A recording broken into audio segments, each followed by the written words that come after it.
Hello dear students, welcome to my channel. Today we are going to see last lesson. Its name is From the Selfish Giant. तर 4.5 हा आपल्या पाठ्यपुस्तकामधला शेवटचा असा lesson आहे from the selfish giant. अगोदर आपण लेखाविषयी पाहून घेऊयात. Oscar Fingal O Flahertie Wills Wilde was an Irish playwright, novelist, essayist and a poet. तर लेखक काय आहेत? एक नाटककार आहेत, नाटक राईट करतात ते. त्यानंतर नोवेलिस्ट म्हणजे नॉवेलसुद्धा लिहितात, कादंबऱ्या लिहितात, एसे लिहितात, त्याचबरोबर ते कवीसुद्धा आहेत. The selfish giant is a short fantasy story for children which revolves around a giant who builds a wall to keep children out of his garden but learns compassion from the innocence of the children. तर selfish giant ह्या पुस्तकामधून ही एक छोटीशी story घेतलेली आहे. खूप सुंदर अशी स्टोरी आहे. तुम्हाला नक्कीच ते आवडेल. तर ह्या स्टोरीमध्ये काय देण्यात आलेलं आहे? एक जायंट म्हणजे काय तर राक्षस. आणि इथं आपण टायटल पाहून घेऊयात अगोदर. From the selfish giant. Selfish म्हणजे स्वार्थी आणि जायंट म्हणजे राक्षस. स्वार्थी असा राक्षस आपण ह्या लेसनमध्ये पाहणार आहोत, या स्टोरीमध्ये पाहणार आहोत. आणि तो राक्षस काय करत असतो, तर त्याचं एक खूप सुंदर असं गार्डन असतं. आणि जेव्हा तो कुठेतरी गेलेला असतो तेव्हा हे जे काही लहान लहान मुलं आहेत त्या गार्डनमध्ये खेळत असतात. आणि तो आल्यानंतर त्यांना तो अगदी तिथं येणंच बंद करून देतो त्यांचं, लहान-लहान मुलांचं. आणि कशा पद्धतीने त्यानंतर त्याला कळतं, की हे लहान-लहान मुलं या गार्डनमध्ये आल्यानंतर हे गार्डन किती सुंदर होतंय, किती सुंदर भासतंय. या सगळ्या गोष्टी या स्टोरीमध्ये आपल्याला पाहायला मिळतील. Now let us see the story. Every afternoon, as they were coming from school, the children used to go and play in the giant's garden. आणि दररोज अगदी दुपारी जेव्हा ते मुलं स्कूलमधून घरी यायचे तेव्हा ते त्या गार्डनमध्ये सुद्धा खेळायला जात असत. It was a large lovely garden with soft green grass. आणि खूप सुंदर असं गार्डन होतं, खूप सुंदर असा बगीचा होता. आणि त्यात काय होतं तर अगदी सॉफ्ट, अगदी मऊ असं हिरवगार असं गवत होतं. Here and there over the grass stood beautiful flowers like stars. And there were 12 peach trees that in the springtime broke out into delicate blossoms of pink and pearl, and in the autumn bore rich fruit. तर तिथं सुंदर असं मखमली असं गवत तर होतंच, पण अगदी ताऱ्यांसारखी सुंदर दिसणारी फुले सुद्धा त्या गवतावर फुलली होती. आणि किती पीच हे एका झाडाचं नाव आहे. त्या पीचची 12 झाडं तिथं होती. आणि त्या 12 झाडांना वसंत ऋतूमध्ये स्प्रिंग टाईम म्हटलेलं आहे. स्प्रिंग म्हणजे वसंत ऋतू. तर त्या ऋतूमध्ये नाजूक असे गुलाबी आणि मोत्यांसारखे मोहराने बहरून जाणारी अशी फुलं यायची. आणि त्यानंतर ती झाडं अगदी फळांनी लगडून जायची. भरपूर अशी फळं तिथं यायची. The birds sat on the trees and sang so sweetly that the children used to stop their games in order to listen to them. आणि त्या झाडांवर फळं आली, फुलं असली की तिथं पक्षी हे येणारच आहेत. तर अशाच पद्धतीने खूप सुंदर सुंदर बर्ड्स तिथं त्या झाडांवर यायची आणि अगदी छान, अगदी मधुरपणे ती गायची सुद्धा. सँग सो स्वीटली. आणि हे गाणं ऐकण्यासाठी मुलं काय करायची तर अगदी त्यांची खेळणं, जे काही खेळ तिथं खेळत असतील ते सुद्धा ते थांबवायचे. How happy we are they cry to each other. आणि ते सुद्धा अगदी ओरडत असत ही सगळी मुलं, आपण किती मजेत आहोत, आपण किती आनंदी आहोत, अशा पद्धतीने. Then one day the giant came back. He had been to visit his friend the Cornish ogre and had stayed with him for 7 years. तर एके दिवशी काय झालं तर तो राक्षस परत आला. तो आपल्या एक कॉर्निश ओगर नावाच्या मित्राला तो भेटायला गेला होता. आणि त्याच्याचकडे तो किती वर्ष राहिला होता तर अगदी 7 वर्ष तो तिथं राहिला होता.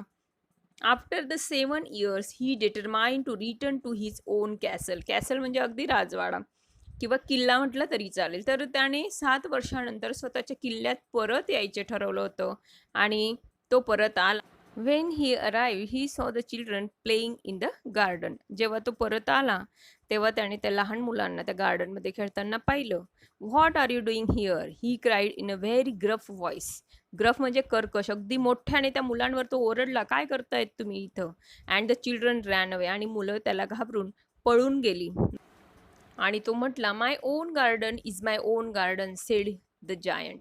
Any one can understand that and I will allow nobody to play in it but myself. तर तो म्हणतोय ही माझी बाग आहे, म्हणजे माझी स्वतःची आहे आणि माझ्या व्यतिरिक्त कुणाला इथं खेळायची परवानगी नाही. हे सगळ्यांना तुम्हाला समजायला पाहिजे. So he built a high wall all around it and put up a notice board. आणि त्याने काय केलं, मग त्या गार्डनच्या अवतीभोवती खूप उंच अशी वॉल, उंच अशी भिंत तयार केली आणि बाहेर एक नोटीस बोर्ड अगदी त्याने लिहून टाकलं, ट्रेसपासर्स विल बी प्रोसिक्युटेड. त्याने तिथं फलक लावलेलं होतं आणि त्यावर लिहिलं होतं की ट्रेसपासर्स विल बी प्रोसिक्युटेड, म्हणजेच बेकायदा घुसणाऱ्यांवर कायदेशीर कारवाई केली जाईल. He was a very selfish giant. Selfish म्हणजे स्वार्थी, स्वार्थी असा तो राक्षस होता. The poor children had now nowhere to play. आणि हे जे गरीब पोरं होते, बिचारे, म्हणजे गरीब म्हणजे परिस्थिती नाही, तर गरीब म्हणजे बिचारे असे मुलं, त्यांना खेळायला कुठेच जागा उरलेली नव्हती. They try to play on the road but the road was very dusty and full of hard stones and they did not like it. मग त्यांनी रस्त्यावर खेळायचा प्रयत्न केला, रोडवर खेळायचा प्रयत्न केला, पण रोड कसा होता तर खूप डस्टी होता, धुळीने माखलेला होता आणि and full of hard stones, आणि त्यावर भरपूर अशी दगडगोटे सुद्धा होते. And they did not like it. आणि त्यांना ते आवडलं नाही. त्यांना खूप छान असं मौसर अशा गवतावर खेळण्याची सवय, आणि ते रोडवर काही खेळू शकत नव्हते. They used to wander round the high walls when their lessons were over and talk about the beautiful garden inside. How happy we were there, they said to each other. मग ते काय करायचे, त्या वॉलच्या, त्या भिंतीच्या अवतीभोवती, त्या गार्डनच्या अवतीभोवती भटकत राहत आणि त्या बागेविषयीच ते बोलत असत. आपण तिकडे खेळत असू, आपण तिथं खेळायचो तेव्हा किती मजा यायची, अशा पद्धतीने ते एकमेकांना सांगत असत. Then the spring came and all over the country there were little blossoms and little birds. मग वसंत ऋतू आला आणि पूर्ण असा प्रदेश अगदी छोट्या छोट्या फुलांनी, अगदी त्या मोहराने, अ, अगदी त्या झाडांवर पसरला आणि छोटे छोटे जे पक्षी आहेत त्यांच्यामुळे तो बहरून गेला. After that what's happen only in the garden of the selfish giant it was still winter. फक्त आणि फक्त ज्या सेल्फिश जायंट होतं, स्वार्थी असा जो राक्षस होता, त्याच्या गार्डनमध्ये अजूनही विंटर सीझन, हिवाळा ऋतूच सुरू होता. The birds did not care to sing in it as there were no children and the trees forgot to blossom. कारण तिथं मुलं नसल्यामुळे पक्षीही गाणे गाण्यासाठी तिकडे फिरकले नाहीत आणि झाडंसुद्धा बहरले नाहीत. अगदी झाडंसुद्धा तिथं बहरायचं, मोहरायचं विसरून गेले होते. Once a beautiful flower put its head out from the grass, but when it saw the notice board it was so sorry for the children that it slipped back into the ground again and went off to sleep. आणि एकदा एक छोटंसं फूल त्या गवतामधून बाहेर डोकावून पाहत होतं. म्हणजेच एक फूल तिथं फुललं आणि मग त्या छोट्याशा फुलाने सूचना फलक पाहिला आणि त्याला मुलांसाठी खूप वाईट वाटलं आणि परत तो मातीत शिरला आणि झोपी गेला. The only people who were pleased were the snow and the frost. आणि फक्त कोण खुश होतं, प्लीज म्हणजे आनंदी असणे, तर स्नो म्हणजे बर्फ आणि फ्रॉस्ट म्हणजे दव, हे दोघंच फक्त खुश होते. Spring has forgotten this garden they cried. ते ओरडले की स्प्रिंग सीझन म्हणजे वसंत ऋतू या गार्डनमध्ये येण्यास विसरलाय. So we will live here all the year round. आणि त्यामुळेच आपण इथं अगदी वर्षभर, जवळपास वर्षभर इथं राहू शकतो. So we will live here all the year round. The snow covered up the grass with her great white cloak. आणि बर्फाने पूर्ण ती ग्रास आच्छादून गेली होती. And the Frost painted all the trees silver. आणि जे दव होते ते पूर्ण अगदी त्या झाडांवर पसरलेले होते. अगदी चंदेरी रंगाने जणू काही त्या झाडांना त्यांनी रंगवून टाकलं होतं. Then they invited the north wind to stay with them and he came. आणि त्यानंतर उत्तरेकडील वाऱ्याला सुद्धा त्यांनी तिथं राहण्यासाठी बोलवलं आणि तो देखील आला. ही वॉज रॅप्ड इन फर्स and he road all day about the garden and blue the chimney pots down. मग तो कसा आला तर अगदी रॅप्ड इन फर्स म्हणजे लोकरीमध्ये जणू काही गुरफटून तो आलेला होता. तो गर्जना करायचा म्हणजे अगदी घोंगावायचा. जोरजोराने जेव्हा वारा सुटतो तेव्हा त्याचा एक आवाज सुद्धा ऐकू येतो. तशाच पद्धतीने तो ऐकू यायला लागला. एवढा तो जोराचा वाहू लागला आणि त्यामुळे जे चिमणीज असतात, जे काही धुराडे असतात, त्यांना सुद्धा तो अगदी विझवून टाकू लागला. "This is a delightful spot," he said. तर तो काय म्हटला, "ही ही जागा ना, ही ठिकाण ना खूपच छान आहे, फारच छान आहे. We must ask the hail to visit." Hail म्हणजे गारा. पावसात गारा पडतात ना, त्या गारांना हेल म्हटलं जातं. तर तो म्हणतोय, की आपण आता इथं कोणाला बोलवायला हवं, की गारांना देखील आपण बोलवूयात. सो द हेल केम आणि म्हणून तिथं गारा देखील आल्या. Every day for 3 hours he rattled on the roof of the castle till the broke most of the slates. तर गारा देखील तिथं आल्यानंतर दररोज अगदी त्या किल्ल्याच्या छपरावर 3 तास ती गारा पडू लागल्या आणि जवळपास त्या गारांमुळे बरेचशी त्या किल्ल्याची कौलं, छपरावर जी काही कौलं असतात ती सुद्धा तुटू लागली. एवढा त्या गारांचा वर्षाव त्या छपरांवर होऊ लागला आणि त्यानंतर then he ran round and round the garden as fast as he could go आणि त्या गार्डनच्या अगदी अवतीभोवती जोरजोराने गिरट्या घेत त्या गारा पडतच राहिल्या. He was dressed in grey and his breath was like ice. त्या गारा कशा होत्या तर राखाडी रंगाच्या होत्या आणि बर्फासारख्या थंडगार होत्या. "I cannot understand why the spring is so late in coming," said the selfish giant as he sat at the window and looked out at his cold white garden. तर आता ह्या राक्षसाला, स्वार्थी राक्षसालाही वाटू लागलं, की ह्या वर्षी हा वसंत ऋतू यायला एवढं उशीर का करतोय? मलाही समजत नाही. अगदी त्या खिडकीमधून बसून बाहेरच्या थंड आणि बकास बागेकडे पाहत तो म्हणत होता. I hope there will be a change in the weather आणि मला असं वाटतं की अ, ह्या मोसममध्ये, ह्या वातावरणामध्ये बदल हा होईलच अशी त्याला आशा वाटत होती. But the spring never came nor the summer. पण वसंत ऋतू आलाच नाहीत, पण उन्हाळा सुद्धा आला नाही. The autumn gave golden fruit to every garden, but to the giant's garden she gave none. He is too selfish, she said, so it was always winter there. पहा वसंत ऋतूने अगदी सर्व बागांमध्ये सोनेरी अशी फळं बहाल केली होती. सोनेरी अशा फळांनी भरपूर अशा बागा बहरून गेलेल्या होत्या. पण त्या राक्षसाच्या बागेमध्ये असे फळं वगैरे काहीच दिसले नाही. कारण तो फारच स्वार्थी असं तो शरद ऋतू म्हणाला. ऑटम म्हणजेच शरद ऋतू. So it was always winter there आणि म्हणून तिथं कायमस्वरूपी कोणता सीझन राहिला होता तर हिवाळा हा ऋतू राहिला होता. And the north wind and the hell and the snow danced about through the trees. त्याचबरोबर जो उत्तरेकडील वारा होता, गारा होत्या, बर्फ होता, हे सगळेच त्या झाडांभोवती बागडत राहिले, खेळत राहिले. One morning the giant was lying awake in bed when he heard some lovely music. It sounded so sweet to his ears that he thought it must be the king's musicians passing by. तर एके सकाळी जेव्हा तो giant, तो राक्षस जागा झाला आणि त्याच्या बिछाण्यावर तो पडलेला होता आणि तेव्हा त्याला कुठून तरी एक सुंदर असा, एक मधुर असा आवाज ऐकू आला आणि त्यामुळे त्याला इतकं छान वाटलं. So sweet to his ears. अगदी त्याच्या कानांना खूप सुंदर असा, खूप छान असा तो आवाज वाटल्यामुळे त्याला असं वाटलं, की राजाचा कोणीतरी जो म्युझिशियन आहे, तर तो इकडून जात असेल. राजाचा जो काही गवई आहे, गवई म्हटलं जातं त्या म्युझिशियनला, तर तिकडून तो जात असेल म्हणून इतकं सुंदर असं गाणं, मधुर असा आवाज माझ्या कानाला ऐकायला आला. It was really only a little Lynette singing outside his window. But it was so long since he had heard a bird sing in his garden that it seemed to him to be the most beautiful music in the world.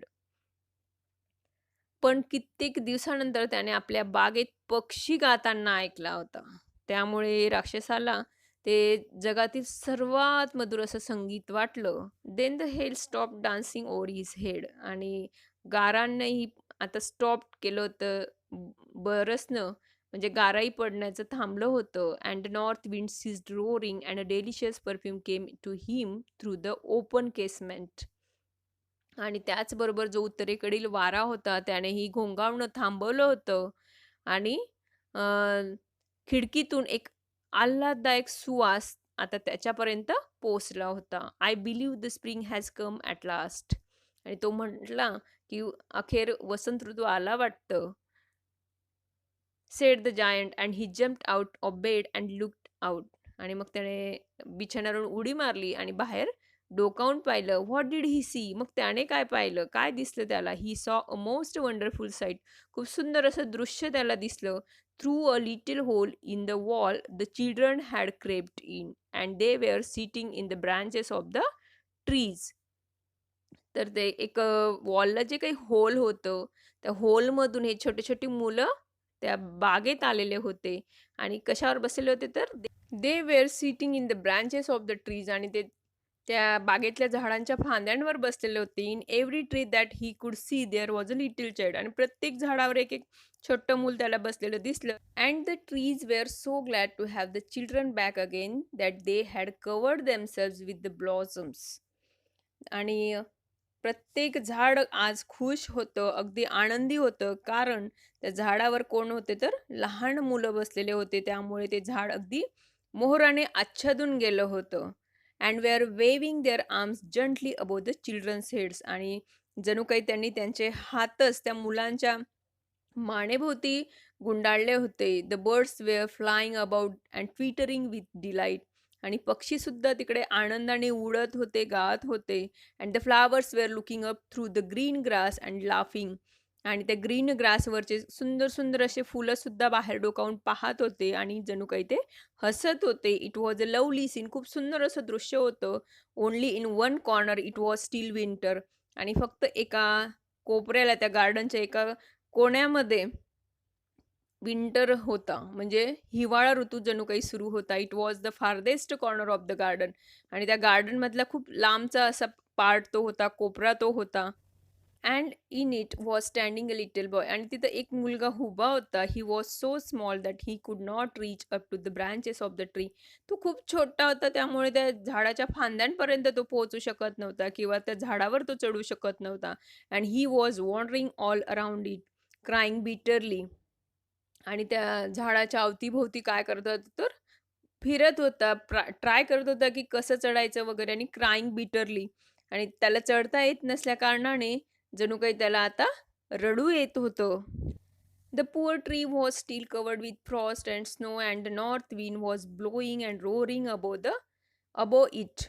तर पहा तिथे त्या कोपऱ्यामध्ये अजूनही काय होतं तर अगदी Frost आणि स्नोने ते कव्हर केलेलं होतं त्या झाडाला. नॉर्थ विंड सुद्धा, उत्तरेकडील वारा सुद्धा तिकडे घोंगावत होता, ब्लो करत होता, वाहत होता. आणि climb up little boy sed the tree. कारण त्या झाडावर कोणतंच मूल चढलेलं नव्हतं आणि म्हणून ते झाड त्या मुलाला म्हणत होतं, क्लाइंब अप, तू चढू शकतोस या झाडावर. And it bend its branches down as low as it could but the boy was too tiny. आणि जणू काही ते झाड त्याच्यात ज्या फांद्या आहेत, जेवढ्या त्याला खाली झुकवता येतील तेवढ्या तो खाली त्या मुलासाठी झुकवत होता.